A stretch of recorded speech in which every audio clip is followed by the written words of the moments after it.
Šiandien tikrai labai džiugi diena, kadangi mes dalyvaujame varžybose, šaudymo iš lanko varžybose, kurios vadinasi labai gražių pavadinimų Kitas aukštis. Ir tai yra vienas iš pavyzdžių, kada nuo kalbų pereinama prie konkrečios veiklos. Šitas visas projektas atsirado ir pats renginys ir gražios draugystės, nes vieną dieną Andželika man paskambino, paprašė ją palydėti į lankininkų sporto klubą, kur užsiminėjo iš lanko šaudymų. Lydėjau vien dėl to, kad žmogus turintis negalio, ten yra tiesiog nepritaikytos patalpos ir aš atėjus, man treneris irgi pasiūlė pašaudyti kartu. Ir man visada buvo įdomu, ar yra skirtumas stovint ir sėdint šaudyti. Aš paprašiau jos pagalbos, kad ji man padėtų atsistoti.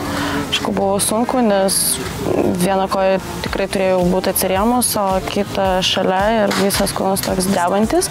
Ir jinai tiesiog šovė, visas virduliuodama, man kaip draugą, kai tas tikras draugas, aišku, buvo juokinga. O po to aš tiesiog, kai atsisėdu atgal, aš pagalvojau, kodėl aš negaliu atsisėsti. Nuėjau iki Tomo, iki trenerio, jos paprašiau kėdės ir tiesiog atsisėdau priešais ją ant kėdės ir sakau, kodėl tu gali stovint, o aš tada ir galiu sėdint pamėgint. Mes atsisėdom, visas lankininkų klubas į mus tą dieną žiūrėjo, buvo labai juokinga, mes siūlėm jiem prisijungti prie mūsų. Po treniruotės pas mus tiek emocijų buvo, kad, sakom, kažką reikia pabandyti, padaryti tokio, ko dar nebuvo. Ir kad kartu būtų. Tuo mes pagalvojom, kad reikia įjungti daugiau žmonių.